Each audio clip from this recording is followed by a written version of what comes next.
Howdy folks, I figured I better make a video about the Hidizs MP145 again because this is blowing up way more than it should be.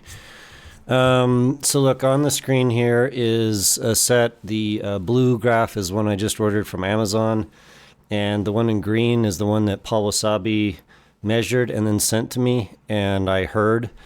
And I don't know if you, look, these are stock graphs. There's no modifications, no nothing. I did measure the blue set, but these are the differences, right? These are just out of the box. So a bunch of people said they talked to Hidizs or asked them publicly about whether or not they changed the tuning, and they said no, they didn't change the tuning.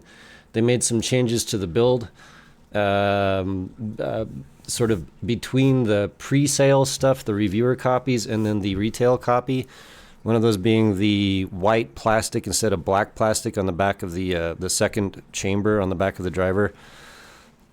And they swear up and down that they didn't change the tuning, and that also the standard Chi-Fi acceptable matching is going to be within 2 to 4 decibels. So if a graph is matched within that in any particular part, then they're going to sell it, and that's considered okay.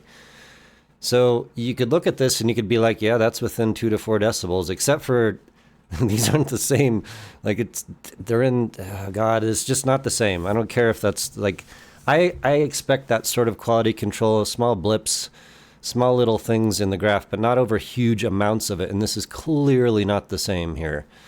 So also what I found hilarious is I had a comment on that video that seemed like it was from Hidizs' employees, and kind of broken English, but basically saying that, as far as I could tell, that they wonder if I'm working for another company trying to sow discontent about their product.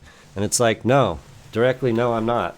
This is, look, I could care less about your company, or really any company. I really just wanted to modify some planners that I thought would come out really, really nicely and above the price point. And I was almost comfortable doing it until I got a bunch in and decided that they're in fact not going to be good enough. They're just way too far off. So that's that. So at this point, I don't really think that they changed the tuning. I think that it's probably more that, this is my guess, and I don't have proof of it, but I think they hand selected the review sets that match their target graph, sent those out. Everyone has very, very similar graphs. And then you get a retail copy, and that may or may not be representative of what the reviewers reviewed. But it does appear that at least, I don't know, more people are getting, like, I've talked to a couple people, and, you know, without pulling these things apart, the only way that you'll ever know that it's like not the tuning that I heard perhaps or other reviewers is because they sound thin.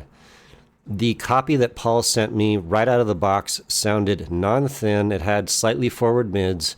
The treble was fine. It wasn't pushed in any way, shape, or form. I actually wanted a little bit more, which is why I took the foam out of it. So what we end up with essentially here is, I think, selected drivers that were sent to reviewers that came out perfect, and then retail copies you may or may not get what reviewers were able to review. That's about all I can say about that. I got no skin in this game. And by the way, the set on the screen here I bought and sent back. So, you know, I do have skin in the game, at least in terms of that. I bought a set and decided that was not what I heard the first time, so I sent it back. That's the only skin in the game I got. But, yeah, is what it is. So whether or not they're lying, I don't know. But whether or not they're not telling the entire story, that may be closer to the case. Right on. Talk to you later.